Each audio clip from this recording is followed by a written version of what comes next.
I was thinking this week, you know how they have, like Hollywood always does these, or at least they don't do it so much anymore, I guess. But when we were growing up, they would always do like two movies that are the exact same movie, but from two different studios, like Ants and A Bug's Life. Right. Most of those were the fault of Jeffrey Katzenberg. Right.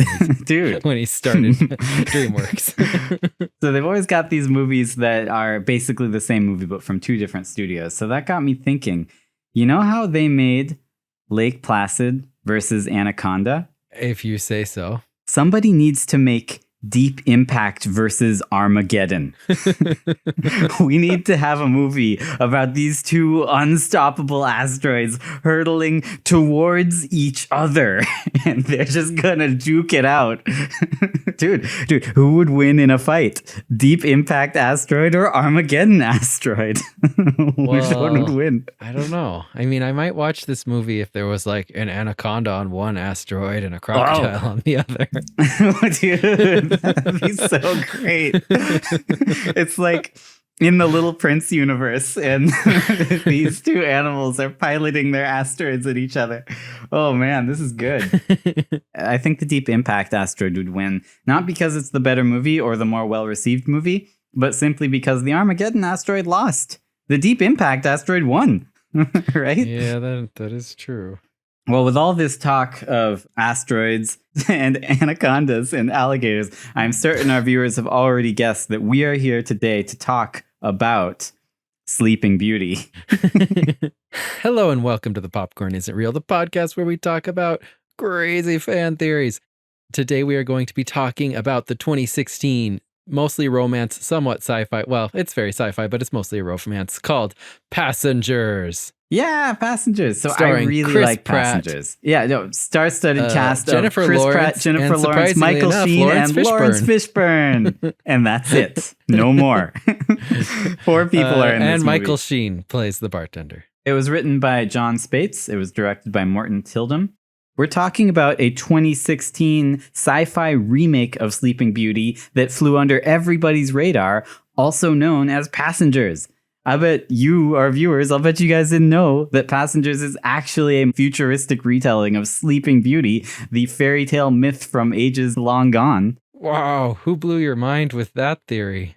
Dude, you did. It was insane. Wow. I watched this movie and I was like, hey, that was a pretty good movie. And you were like, I hated that movie. But I did think it was interesting that it was like a weird sci-fi Sleeping Beauty. Well, see, here's the thing. I don't even consider that to be a theory. I just think that's pretty obvious. You watch it, it's clearly an adaptation. It is really of Sleeping obvious. Beauty. And yet I somehow didn't notice it. I was embarrassed that I didn't notice it. It's so obvious. Because that theory is too obvious, the real theory we're going to be covering today is that in the movie Passengers, there was only one accidental malfunction aboard the Avalon, and every other malfunction we see in this movie was caused by a psychotic mechanic passenger named Jim Preston, who woke up too soon and resorted to sabotage and murder in order to make the object of his obsession fall in love with him. Whoa. But yeah, also this is a sci-fi adaptation of Sleeping Beauty, but you know, that's pretty obvious. Let's set the stage. They're on a spaceship. It's basically a huge luxury cruise liner, but instead of just taking, a few weeks or a few months, it's going to be en route for like 120 years. It's on its way to Homestead 2. Everyone is put to sleep in hibernation pods, and they're going to wake up when they get there. What could possibly go wrong? Sounds wonderful. Well, and apparently nothing could possibly go wrong. This ship, the Avalon, has done this trip 5 times there and back. So it's made the trip like 10 times, actually. This ship is 1,000 years old. Yeah, I was going to say 1,000 years old. Homestead's been populated for 1,000 years. That's and it crazy. has never, ever had a problem before Jim Preston. That is a little suspicious.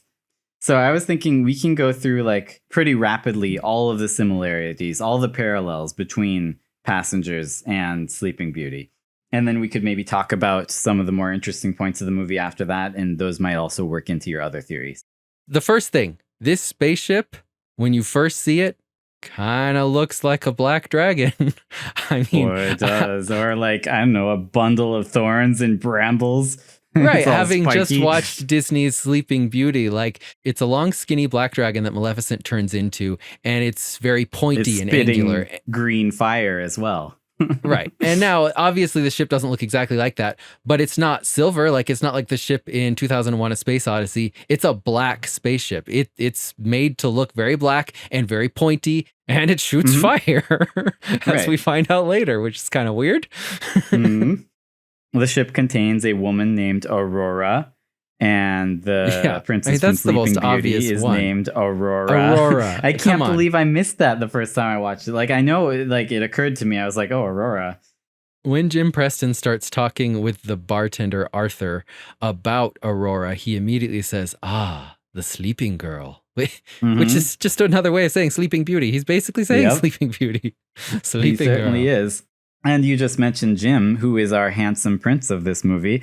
You might not like him, but you can't say he's not handsome. Sure, when he's not bearded and sitting next to her saying, "You're funny." Yeah, well, he gets pretty unhandsome, yes. No, he's a mechanic. That's kind of like a prince. Oh, no, wait, not at all. Not at all. Oops. Okay, so wait, you just mentioned that when he's sitting next to her with his big beard, observing her from afar without her knowledge, which is exactly what the prince does in the Disney movie. From afar. In the Disney movie, when the prince does finally come up to her, he kind of like creeps up on her from behind. And in this movie, he kind of creeps up on her from behind, but it's behind like a fountain that's in the middle of the room. Oh, and he's like stalking her and watching her from behind. And then as soon as he comes behind her, he's like, "I love you." Yes, he does it. I know. When Chris Pratt started belting out the lyrics to that song, I was like, oh, Disney's going to have a field day with this. No, wait, that didn't happen. Wait, no. So, but along with the lines of that song, he may not say it word for word, but he does fall deeply in love with her and seem to think that they already have a relationship when they absolutely do not have a relationship, which is exactly what the prince does in Sleeping Beauty. He cuts into her song and says, "We do know each other. We've met before." And he falls in love with her because of her song, because of her poetry or her writing. She's a songwriter in Sleeping Beauty, apparently. But in this, she's just an actual writer, and he falls in love with her because of her writing. We also have in the Sleeping Beauty fairy tale and in the Disney version, the entire kingdom is cursed to sleep or wait for 100 years. The entire ship full of people cursed to sleep for 100 years. Yeah, seems pretty similar. Yeah, no, I got that one too. Yep. Aurora is awoken by the prince's love, which she's awoken by his obsession in the passengers, but you know. But in the making of, everyone who talked about the hibernation pods referred to them as trees. And this is because the hibernation pods are arrayed in a ring around a column that sprouts up out of the ground like a tree and has a canopy that goes over the pods.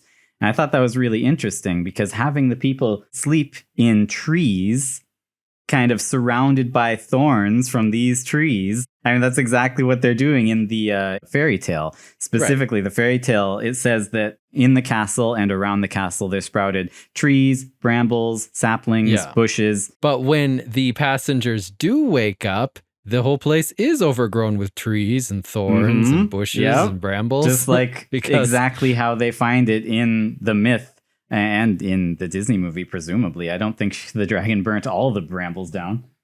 The first thing the pod does to wake you up is inject you with something. Her arm gets pierced with the spinning wheel, with a needle, instead of her hand getting pierced with the spinning wheel. Instead of a kiss waking her up and the needle putting her to sleep, it's kind of the opposite in this movie, with the needle waking her up into the hell of being imprisoned. Right. But anyway, when it clicked for me that this actually is Sleeping Beauty was when you described to me Chris Pratt fighting the fire-breathing dragon with his magical shield, his magical fireproof shield protecting him to save the kingdom from destruction, the kingdom being the ship. And I was like, this is Sleeping Beauty. That's the last shot in Sleeping Beauty. One of the most iconic shots from Sleeping Beauty. is when he holds up his shield and he's blocking that green fire, and then Chris Pratt chops off this door, holds it. He says it's a heat shield. And then he just goes out there and blocks fire from this dragon-like spaceship that for no reason shoots fire. I know it's overheating. I know. That doesn't mean that it needs to shoot fire. It doesn't make any sense. And the first time watching it, I liked the movie a lot. We got to this part, I still liked it, but I was like, man, that's so contrived. Could they not have come up with a better problem for him to solve? It had to be this problem because it had to be a fire-breathing dragon. It was necessary for this to be a Sleeping Beauty retelling. I love it. And like, obviously I noticed the Aurora thing, but the first time I watched it, that was when it clicked for me too, was when he had the shield and was blocking fire with it. I was like, oh, and then all of a sudden I liked the movie a little bit more at that point. I was like, that's kind of cool. This is a Sleeping Beauty retelling in space. We've gone over the main similarities and parallels, I think. Those were all that I had. That's all I've got too. And just to be clear, now we are covering the theory not about Sleeping Beauty. This is the theory that Jim was a psychopath. That the only thing that ever malfunctioned on the ship was just Jim's pod. Every other thing that went wrong was from Jim's sabotage of the ship, and later he murders Gus. Okay. So they're flying along, and one meteor gets through the heat shield of the Avalon. I believe that this one meteor getting through is the only malfunction that the Avalon encounters, and it's minor. It just messes with one pod, Jim Preston, and he wakes up early. That is all. Oh. Here's how I know that. We don't actually see the meteor strike the ship. We follow the meteor. We see it burning up as it goes through the shield, and then the camera continues through the shield, but there's nothing in front of the camera, and then it cuts. So, no, it's true. We do see the ship computer.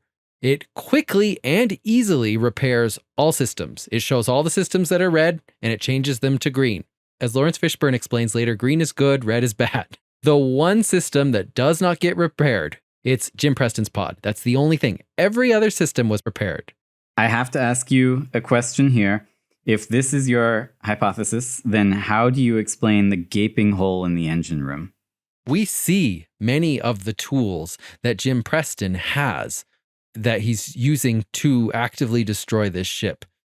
Aurora stares in like horror and wonder at these tools for one shot after she wakes up. And one of them is a jackhammer, or at least a very heavy-duty jackhammer-looking tool. So he definitely has the tools to make holes in the ship if he wants to. And we see him doing it. He makes holes all around the bridge room. He just can't get into it because it's reinforced. But there is one deleted scene where Lawrence Fishburne, Gus, he explains the problem in further detail to Jim. He takes him to the ship's main CPU and shows Jim that I think one or two of the cores of the CPU has burnt out. And he says, this is the problem. This is why, there are these errors, and then the ship tries to fix them, but then more errors come.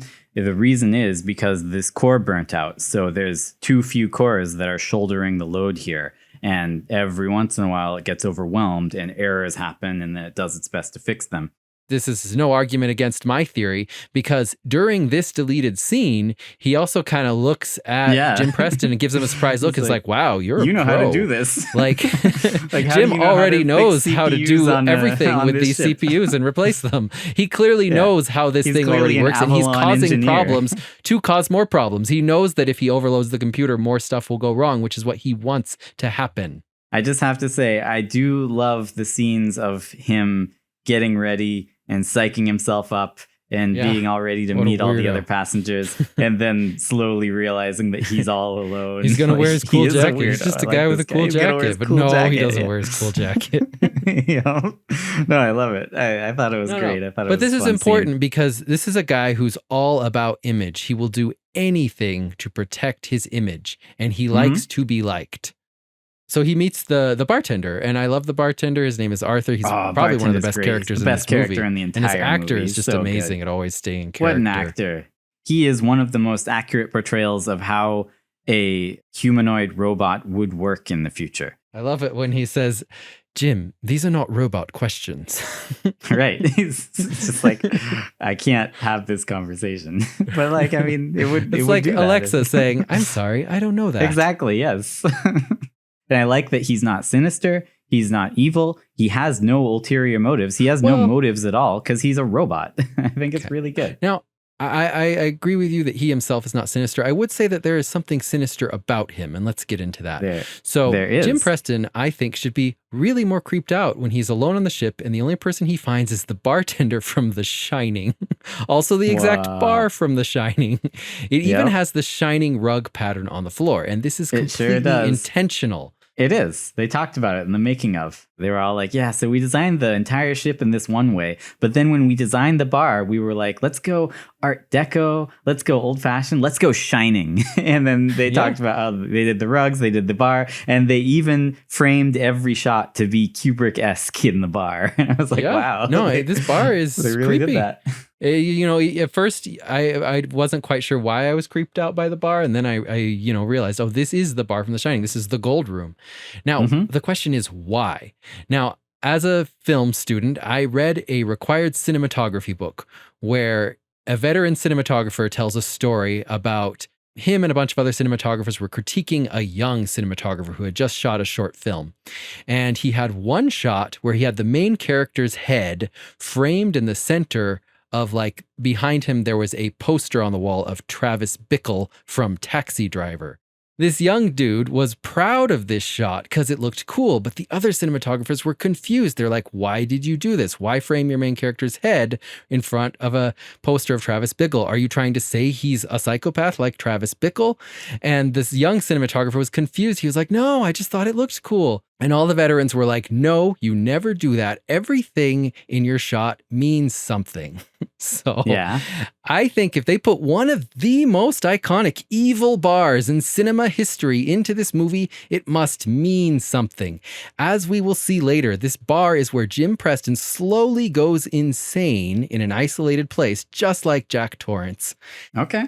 It's foreshadowing, telling us that Jim Preston is not only going to go crazy, but he will murder someone by the end of this film. It's exactly what they're doing, yes. I mean, maybe not with the murder, but no, they are absolutely foreshadowing that he's going crazy completely, right. Like intentionally. But in The Shining, Jack only murders one person, and I would argue Jim only murders one person. Well, and just like Dick Jack Torrance Halloran. in The Shining, it is also an African-American man who shows up randomly and dies instantly. Yeah, I know. It's just like in The Shining. Yeah, completely. He shows up already and to save the day, I don't and then think just gets that is axed in the accidental. back. Okay, I'm with you. I like it. I like where you're going. So you're saying that Passengers is a modern sci-fi retelling of The Shining. Not No, I necessarily. like it. I think that should be the title of our episode. They're evoking The legitimately. Shining to tell us something about this No, it is a seemingly modern mild-mannered sci-fi retelling character. of You know, The Shining. this guy is psychotic. He's going to do some crazy things. I love his descent into madness. Was one of my favorite parts of the movie. Yeah. I actually went to see this movie in theaters because the trailers implied to me that it was going to be a psychological horror. What with the shots of him going kind of crazy, and then the robot bartender, freaking out and slamming its face all over the bar. So that was what I thought it was going to be going in, and it didn't disappoint because he does go crazy and do horrible things. So I love the movie as a psychological horror. So I like where you're going with this. So important to the theory, there are three details I have to point out. He starts looking through manuals, and the first one he pulls out is the manual for the medical autodoc, which will be important later. Yep, it will be. And we know that he reads all these manual and is an expert, as Gus kind of later notices. The second manual he pulls out is the bar service module, which is Arthur. And the last one is the hibernation pod manual. Now, these are the three systems he tampers with that allow him to murder Gus and trick Aurora at the end of the movie. He does. And this is intentional and it's canon. I can prove that. But yeah, keep going. When we see him with tons of tools in front of the bridge and he's cutting into the walls, the very next shot, it shows the computer having tons of malfunctions. Yeah. It's right after he does this. This isn't because Seems like of the meteor. He messed something up. Yeah. And then right after that is when the elevator malfunctions for the first time. Now, whether he's sabotaging it at this point, I don't know if it's intentional or not. I think it's pretty clear. No, I think he was just being an idiot. I think he's just being an idiot right here, and he screwed up the ship with his tampering. But why else have that scene follow directly from the scene where he's messing with the door with big tools? It's very purposeful. And then the next scene, he's messing with the robots. He's eating breakfast and he yells at them, "Get out of here." And then he starts feeding them. And then there's the extended scene where he leads them around using food with a CG but bowl. then he's like, this level of control does not amuse me, and then throws the bowl. Yes. And then in this extended sequence, we get this really cool sequence where he tells Arthur, give me a new drink every day. And then after a montage, he comes back and Arthur's like, I can only make 1,000 cocktails. There's no drinks left. You've had them all. Then Jim looks really crazy and stares down. And he's like, there are no more drinks. Dude, Jack Torrance. Jack Torrance. He's Totally in the Jack Shining Torrance. bar. And he's got no here. beer and no TV. Make Homer There's no go drinks something, left. something.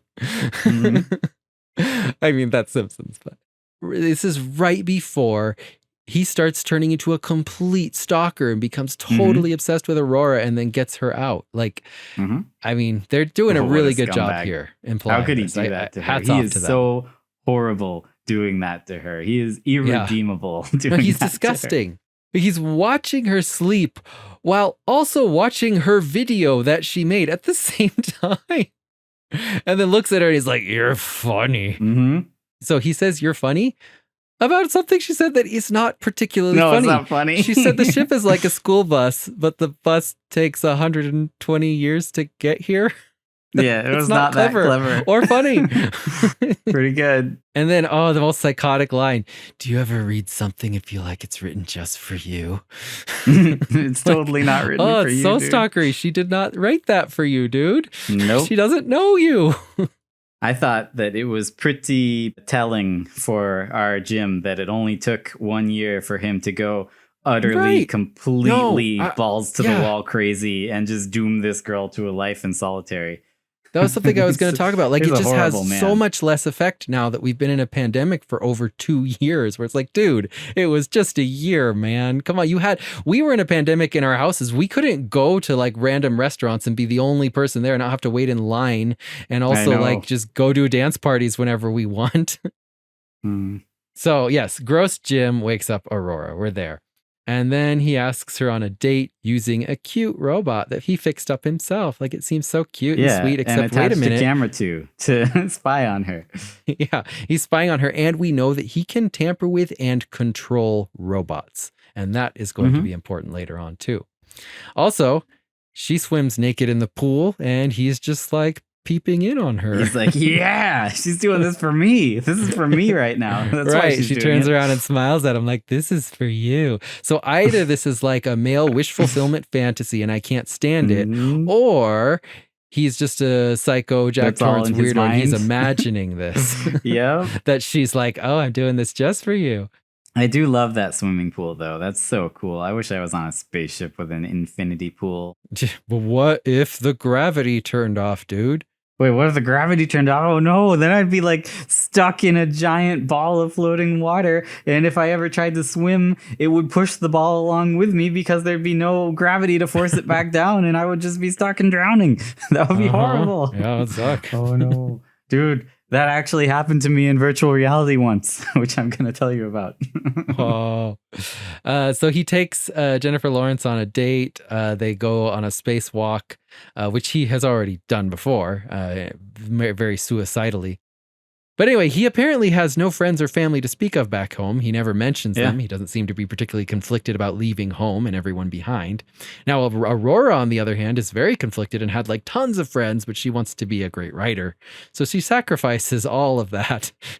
Her friend left her just the meanest, worst video message ever. Oh, man. It is a horrible That's just gonna message. make you sad after she's but like, dead. also, I mean, everything she's saying, she's like basically telling her, stop trying to be great. Stop aspiring to anything. Just, settle for whatever life you have. Settle for Chris Pratt, dude. Yeah, that's all her friend is telling her. And I was like, wow, her friend hates her. And my wife, we were watching the movie together. She pointed out to me, she's like, wow, her friend doesn't seem to like her very much. And I was like, you're right.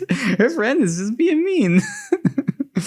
There is an extended scene where we learn a little more about Jim Preston. Jim and Aurora get tacos for Taco Tuesday. Aurora asks him about himself. He says he's from Denver, and she says, so what were you there? A musician, a lumberjack, a serial killer? He gives her sort of a half smile and says, I was a lumberjack serial killer. Like he looks her straight in the eyes and was. says, I was a lumberjack serial killer. He sure And then he's was. like, oh, haha, no, I'm an engineer. Now, Mhm. he's joking, but this is the only clue we get to his backstory. Obviously, he is some sort of mechanic engineer person, but like maybe he was a serial killer. Maybe he's telling the truth to her in that moment. Because, sometimes you want to share the truth and then you realize, no, I got to pretend like it was a joke because obviously she can't take that. But did you see the other deleted scene after they broke up when she calls him and she is Dude. Satan? Yeah. Oh, man. Whoa. That was when I was like, Oh. wow, this really is an anti-woman movie. Yes, I'm glad they cut this out because Oh, she boy. is depicted as so evil. And you're just like, Yep. no, Chris Pratt is evil. This is after she's learned his secret and she's really, really mad at him for waking her up. There's a deleted scene where she calls him on the video phone and she's acting all nice and drunk. And he's like, ooh, oh, she likes me again. And she's like, oh, I've been thinking and drinking. And then she suddenly turns evil and gets bathed in red light. And she's like, do you think I would ever talk to you if we weren't alone on this ship? Do you think I would ever go out with you if we weren't stuck here on this ship? Do you think I could ever love someone like you? And each time she asks the question, it like zooms in on his face and he's like a little more puppy dog eyed than before. No. And he's like, no. But then if you look at it from this perspective of like Chris Pratt, Yes. from his perspective, she's this terrible demon, which she doesn't understand. Like she's bathed in red light the whole time. And she's like, I know. never It's loved very you. intentional. I could never, like, I actually thought he was going to wake up at the end of that scene and it was going to be a dream. Is it time for Lawrence Fishburne to do what he does best? Show up and die in a sci-fi movie? That's what he does. Yes, I do believe it's about time to do that. Jim Preston is all about manipulation and long-haul plans. How do I know that? He spent the first half of this movie planning on how he would wake up Aurora. He read the whole manual. He spent a year planning this. We know he did that. And we are expected to believe that after she breaks up with him, he's just going to stop scheming? I think not. I think he has a plan to win her back, and it's going to take all the scheming he's got. And that brings us to Lawrence Fishburne. Yes. Can I ask you a question? In between this time when Lawrence Fishburne wasn't here and when he shows up, did Jim at any point trap Aurora in her room for 2 days so he could go and drill a hole in the engine? Yes, he did. That's what I we'll thought get too. to right about now. I have a theory that Jim Preston actually manually woke up Gus. There was only one pod failure. So Jim Preston realized that to get Aurora Lane back, he would need to step up his game. Right, he'd need to redeem himself. And the only way to do that is to make a big problem. But he can't cause any huge problems because he doesn't have clearance access to the big places like the bridge or the engineering room. He needs a crew member wristband. And to get that, he needs to wake up a crew member. But he can't get it if the crew member is still alive. What's he going to do? Kill a man? Gus gets them into the bridge using his wristband and tells them not to touch anything. What does Jim Chris Pratt immediately do? starts touching everything. He's like, press buttons? Well, okay. It's like, dude, you are not a 4-year-old. You're a grown man. Don't touch those buttons. This is a spaceship. What are you It's because doing? he's been waiting to get in here for, it's been like 2 years now. Itching to touch those buttons. Now, it's possible he messes with more things in the bridge than what we see. We're not watching him the whole time. It's probable that he does. Now, first thing when they get in the bridge, Gus says that they are still on course and Navcom is still active. Now, that is the confirmation of the fact that the only systems that aren't malfunctioning seem to be the important ones that Jim couldn't access. I wonder why. Maybe because those systems are the most redundant and well protected because they matter most. They come out of the elevator off of the bridge and a robot falls from the ceiling as soon as they get out, right on their heads. Almost like it was placed there as some sort of trap. Almost supposed to kill poor Lawrence Fishburne. Because Jim only needs Gus's wristband. He has to kill Gus. This robot was meant to kill Gus, but it missed. Now, this is also the exact model of robot we saw him tinkering with and sabotaging earlier and using to spy on Aurora. If only there was some other robot he could use to murder this man, maybe with some form of liquid. he could ingest. I don't know. Yeah. But he tells us that there are 15 robots that have been messed with. Now, that's a pretty exact number. He's been keeping quite a watch on these because he's the one who's been sabotaging them and messing with them. That's why earlier in the movie, we see him staring at this droid as it like goes into the wall because he's like, I just programmed it to do that. Like he was testing them back then. Mm-hmm. Now, Aurora says the breakfast machine went crazy. The same breakfast machine that we saw Jim Preston getting mad at and trying to break earlier in the film. He's like poking at it and hitting it.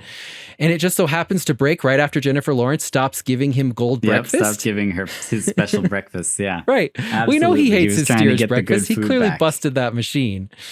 And then is when, as you already alluded to, Aurora says she was trapped in her room for 2 days. And Jim Preston, feigning ignorance, is like, oh dear, I didn't even know about that. Yeah. Sure. Yeah. Right after she punched him in the face and was considering like killing him, she gets locked in her room for 2 days. I mean, come on. Obviously, this was him getting back at her. He was like, she's dangerous. I'm going to lock her in her room for a little while, get her out of the way, and also start sabotaging the ship a lot more.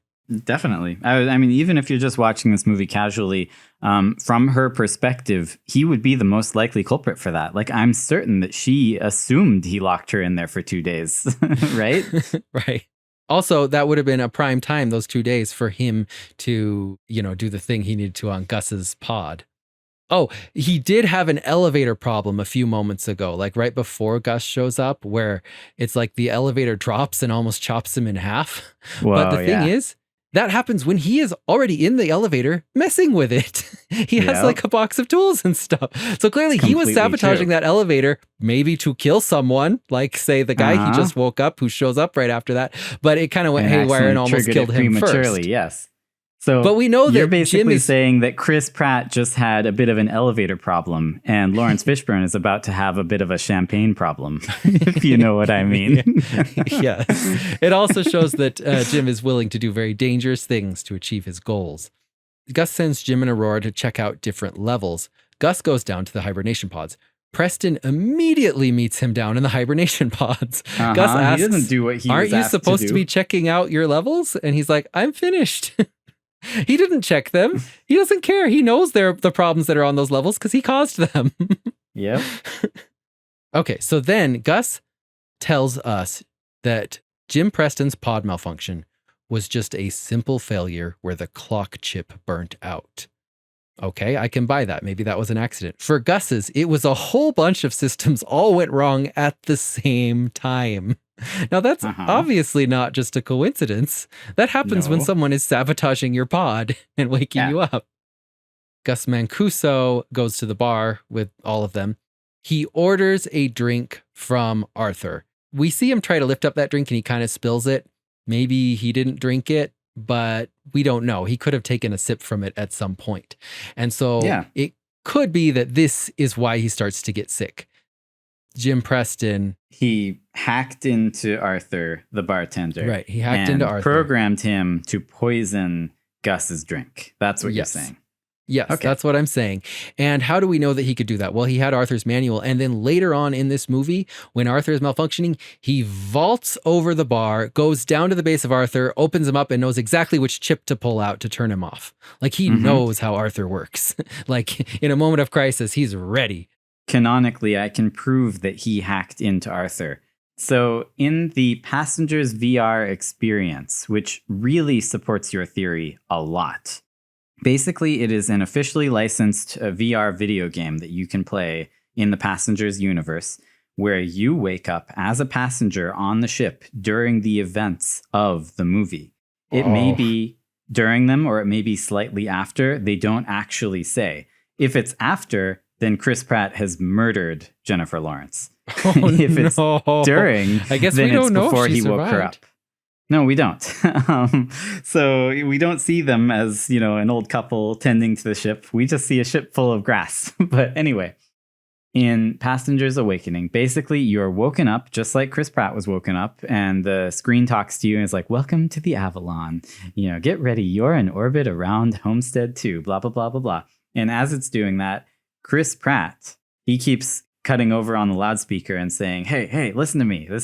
Ignore her. This is not what's going on. You got to get over and help me with this. You find out as you continue that Chris Pratt tells you that he woke you up from stasis to help him. He's at it because again.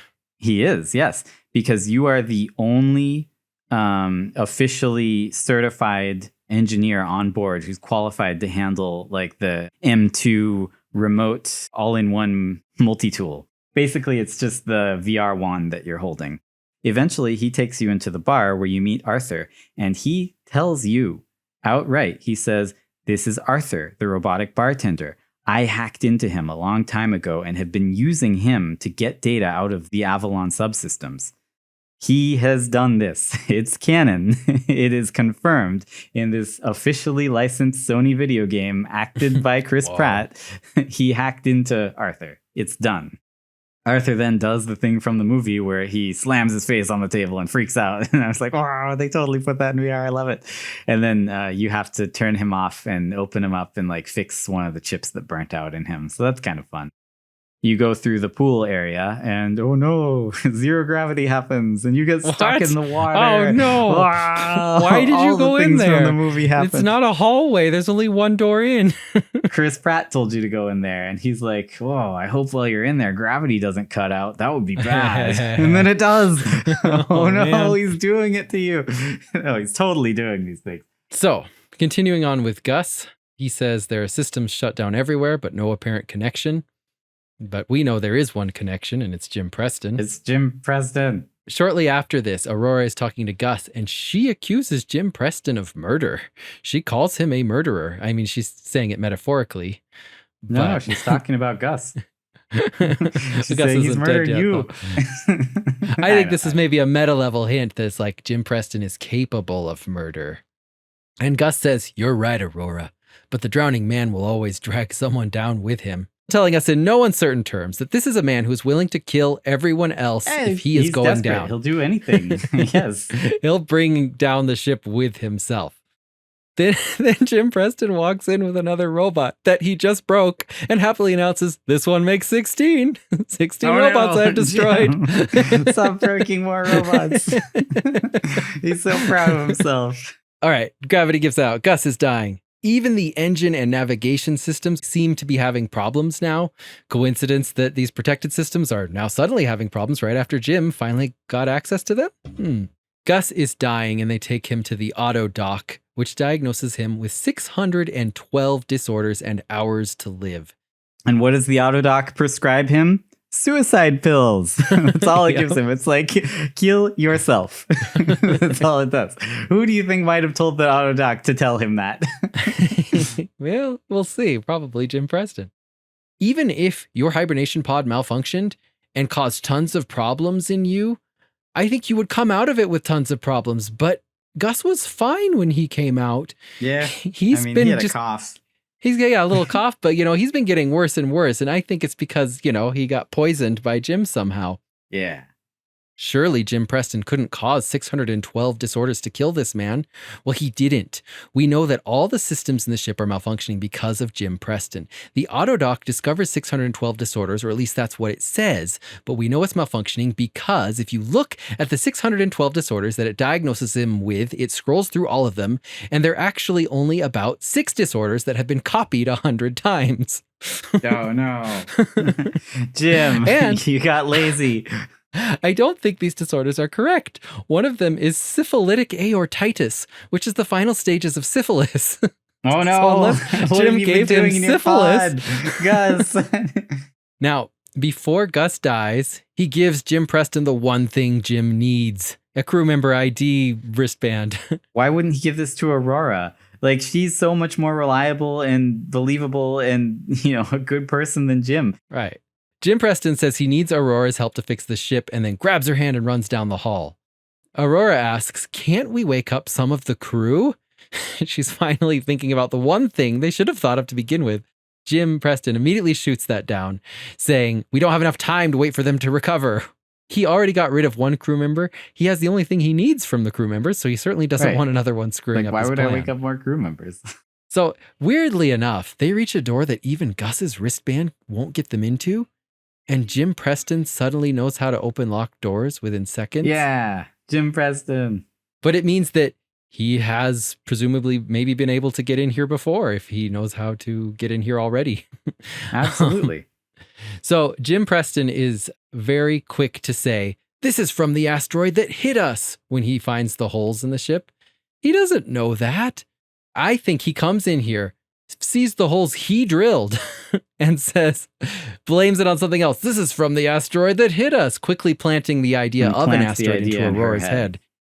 Then he's quick to say, "The ship has replacement parts for everything." So he already had a plan for how to fix this to begin with.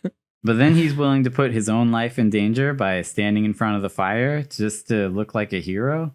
Is he really that crazy? Let's look at this scene. So he's really quick to know what to do. He replaces the computer's main processing core, and then he's like, "I'm going to go out and be a big hero." This was confusing to me as well, how he diagnoses this problem like within instants. Because I could barely understand what was going on, even just watching the movie. And I wasn't having my adrenaline pumping in a life or death situation. There is a room of infinite fire. Apparently, there's too much fire. There needs to be less fire. And how do we get rid of some fire? By venting it. So they try to vent it, and he immediately knows that the specific vent door that they need to open won't open. The fact that he knew to vent the fire and then knew that that door was what was the problem, just like that, was kind of weird. Seems like a problem that he contrived. But anyway. This is the biggest part of his con. He gives Aurora Gus's wristband because this is going to be important. Then he leaves as Aurora tearfully says, "Jim, come back to me. I can't live on this ship without you." Like, he's really, really going hard here. He's going to get her back. And then he's mad at her for punching him. So he's set up a booby trap to shoot her in the arm. He's so mad at her. He gets her back. I don't know necessarily if he set up a booby trap in that room. I mean, I guess in a manner of speaking he did, because he's been sabotaging the ship. I do think it's having an actual problem. And I think Aurora is actually the only one in danger here. Jim is supposedly outside in space. I do think he actually went out to space on a spacewalk. I don't think he's actually fighting off a dragon with a shield. But they're on the comlink with each other, and Jim asks, "What's wrong?" when Aurora screams. She lies and says, "It's nothing." When Jim encounters a problem, instead of telling her it's nothing, he specifically tells her, "I'm being a self-sacrificial hero." He's like, "I have to hold the door exactly open." What he's doing. Yes. He's so like, all for the some fire can get out. reason, this door, which is supposed to automatically vent the magical fire, won't open by itself. And when I open it manually, I have to hold it open and stand in front of the fire. It's the dumbest, stupidest, most contrived It's so thing. stupid. And I don't think it's happening. So I think silly. this is Aurora. He's telling her what's happening and she's imagining it. She's like, "Now I can't live without you, Jim. I won't open the door." And he's like, "You have to do this. My life isn't as important as the people on this ship. I'm so great and cool." And the whole time he's like grunting and screaming, all for her benefit when she opens the lever. He's like, "Oh, the flames, they burn." Yep. Yeah. He doesn't say that. The shield, it does nothing. But when he's like kind of screaming and grunting as he's supposedly blocking the fire, why does he even have the comm channel open? It's because he's putting on a show for her. Definitely. Well, and that heat shield that he has, even if it worked, which it wouldn't. But even if it worked, first of all, it would have melted. He'd lose his legs. And second of all, it's not covering the top of his head or the bottom of his feet and legs. So he would have had his scalp and his feet melted off. And also there would have been no heat shield left, because how do heat shields work? When a ship is re-entering the atmosphere, it does have an actual heat shield in real life. Spaceships have heat shields. What do? They burn up.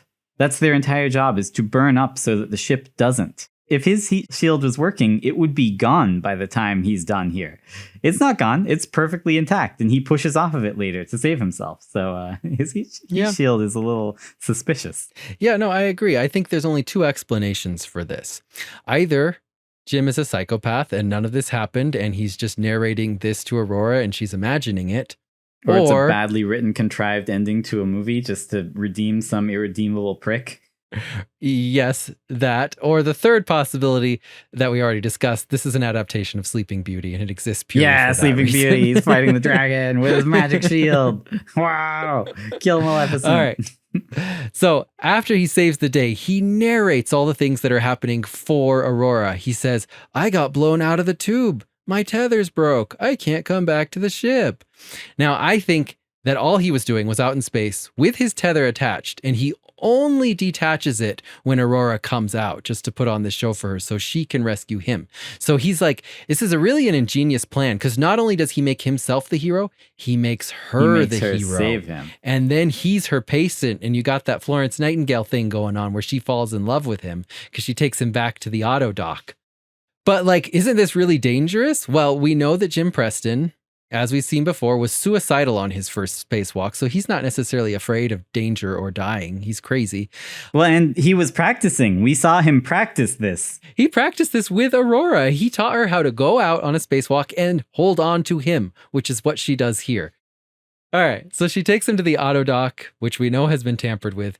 The auto dock is like, he's dead. I can't resuscitate him. No. Without someone's wristband authority, which makes no sense. It says it needs a real doctor to do a life-saving exercise. You would think that a life-saving exercise would be one of the few times when you could override that for an emergency. If the guy is dead, he's not going to get more dead if the computer messes up because a human isn't there. It's true, but generally they don't like torture dead bodies just on the off chance it will come back to life. So Aurora disagrees, but it doesn't matter because Jim Preston is not actually dead. He set this up. We know he has the auto dock manual. He can control it. And that's why he gave her the wristband so she could be the hero. And then even after she tries to resuscitate him, Jim puts on this show of pretending to be dead. He's going to make her feel how he felt. He's going to make her feel the guilt. She called him a murderer. Well, he's going to show her how it feels to not be able to save someone. He's going to turn her into this pathetic, crying, racked with guilt. And only then does he come back. And then as soon as he opens his eyes, she's all giddy with excitement. She climbs on top of him and starts kissing him. Either this is a ridiculous male wish fulfillment fantasy, or he's an evil genius who conned her into loving him. The second one. That's the one. Yes. No. Okay. So how does she and the autodoc revive him? Do they, I don't know, defibrillate him? Is that what they do? She does all the things. There's like everything. She does everything. She defibrillates him. She injects him with, I don't know, adrenaline. They do like a ton of things that don't exist now, but maybe will exist in the future. Like all kinds of different therapies, all kinds of different life-saving techniques. Right, yes. Some sort of stem cell injection crap. So they do all kinds of stuff. And that specific scene, that is taken directly from the Sleeping Beauty fairy tale. So I'm going to read you a paragraph. This is when Sleeping Beauty, when Aurora dies because she got her hand pierced by the spindle when she falls asleep. The entire household staff finds her. They gather around Princess Aurora, and here's all the things that they try to restore her. They dashed water on her face. They unlaced her. I assume that means her corset. They slapped her hands. They tickled the soles of her feet. They burned Wow. feathers under her nose. They rubbed her temples with Hungary water. Oh. They held consultations over her by twos and threes. I assume that's like a seance? I don't know. Okay. And again in grand committee, but nothing would bring her to. And as reading that, I was just like, whoa, they literally took every possible resuscitation technique in the book and did everything. And I was like, that's kind of interesting. Because I was comparing that to like nowadays. I was like, would the doctor just literally freak out and do everything if a patient died? No, he probably wouldn't like splash water on their face, tickle his feet, burn feathers under their nose. And then I was like, but that is what they did in Passengers when Chris Pratt died. She literally pushed the do everything button. Right. So, and if Jim Preston was actually dead and the autodoc was working and did all these things to him, I don't think it would work to resuscitate him. I think it would just probably kill him bad more for him. So yeah, but that's more evidence. Totally Sleeping Beauty though. There you go. We proved it. Yeah, no, Sleeping that's Beauty. good Sleeping Beauty evidence. Good job.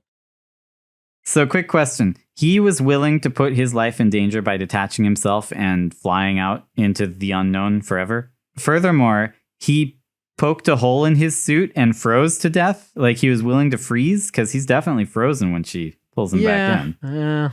No, I think maybe he just, gosh, there's got to be something. He didn't do that until she had a hold of him. That was the cherry on top. He's like, okay, she's got me. Now I'll punch a hole in my suit and it'll look like I'm frozen. Yeah. Or it could be that, he knows where all the storage containment places are. He knows where they keep the plants, the precious metals, everything. He might have just gone into the freezer for a few minutes because like he wasn't out there fighting the dragon, as we already discussed, he could have just been standing in the freezer for a bit so he looks frozen. Wow. And then he gets into the Ooh. suit, which is insulated, so it would keep him looking frozen for a little while. Well, And it doesn't insulate the frost Quiet. on his skin from the warmth of his body. But quiet. No. Well, no, the suit is really high tech. It probably has some form of temperature control as of well. liquid nitrogen spraying on the person inside. And No, then, he's insidious. so, He knows. but also he thought did not everything. detach himself until he saw her come out. He was saying he was detached, but he actually wasn't. And she still almost missed him. He's very lucky she managed to grab the cable. But as we know, he must have been he questioning his practiced decisions. this with her with tethers earlier. But worst things worse, if she missed, wow, she's going to feel really guilty. And at least she'll live for the next 90 years with that guilt. There you go. Well, and if he can't get her back, he doesn't want to live anyway. He's obsessed with her. Well, I mean, fair enough. Like, he's stuck on the ship for 90 years. Or is he? Are we about to find out about a way out? We are. But first, it's almost over. And before we find out about this way out, it's not before they get rid of all the evidence of what Jim did. Aurora is fixing everything, including the bartender. And Jim is getting rid of the body of the man he murdered. He shoots sure Gus is. out into space where his body can never be examined and no one can find out that Jim poisoned him. But yeah, they get back and he's like, look, there's a stabilize and suspend option in the auto dock. One of us could be stabilized and sleep the whole way, but only in the single auto dock, the one auto dock on this giant ship. Even though I said previously that there are replacement parts for everything in the ship. Well, that's a little problem. And he once again turns himself into this self-sacrificial hero, like, I'll stay, you go back to sleep. And supposedly she says, no, I'll stay with you. But we don't know if that really happens. Are you ready to hear my alternate ending that completely fixes this All right, movie? tell me the alternate ending, and then we'll sum up these theories. So, I came up with an alternate ending to this movie, which is all I see whenever I watch it. I don't even see the real ending anymore. Oh. Chris Pratt goes out to fight the dragon. He puts up his heat shield. He holds the door open, and he's burnt to a crisp. He dies, but he saves the Halcyon, and he leaves Aurora all alone on the ship. She's feeling vindicated, but sad. She's anguished. She's, lashing out and crying. And then we see her start to get more silent, start to go through the motions, kind of let herself go. Maybe she stops shaving. Maybe she starts drinking. And then the movie ends with her sitting in the pod bay, staring at a pod with a handsome guy in it. And then she looks down at the tools. And then she raises the tools up and the screen goes black. Wow. That's the end of the movie. That's how the movie ends. She became Jim. She was just like him. That would have been a far better ending. Dude, that's how the movie ended as far as I'm concerned. That's a good ending. Oh man, that's what I imagine every time I watch it. I love it. It's such a good ending. All right. So, to sum up, was Passengers a modern sci-fi retelling of Sleeping Beauty? yes, obviously. I blew your mind with that long ago. It's because it's totally true, and I can't believe I missed it. And I hope that our listeners will feel the same way, because man, this is obviously Sleeping Beauty. It's Sleeping Beauty in space. It totally is. Do you believe Jim Preston is an evil scumbag Yes. who murdered Gus and sabotaged Maybe. the ship just Uh-oh. to get Aurora back? And also that the only actual malfunction that happened was his pod breaking down, and nothing else on the ship was an accidental malfunction. Okay, that's a lot to take in, but let's go through it step by step. Okay, as far as Jim Preston being an evil scumbag, He very purposefully and with intent, he had plenty of opportunity to think it over and decided to let her out of her pod, even though he knew it meant dooming her. He is a horrible person. and then next question. Did he sabotage the ship? Yes, decidedly so. We know that he was tinkering with the elevators. He was tinkering with the robots. He was tinkering with the food dispensers. He was tinkering with the doors. Next question. Does it seem to you like there is something fishy about Gus's death? Yes, there's something fishy about his death. It doesn't make sense. It feels like he woke up as the Dick Halloran plot device to basically just kind of throw in a guy dying and making it serious, and also giving them a quick way out while he dies. So yeah, something's weird here. Well, there we go. Theory confirmed. We did it. We've ruined Passengers Yes. very thoroughly. Even if you don't believe our theory, you've got that alternate ending. And listeners, if there are any other movies that you like that you would want us to ruin for you, just let us know. You could talk to us on Twitter at Popcorn Isn't Real. Yes, and if you like us ruining these movies, please remember to rate us, subscribe, follow us, tell your friends about us. Music for this episode is provided by Christine. And remember, the popcorn isn't real.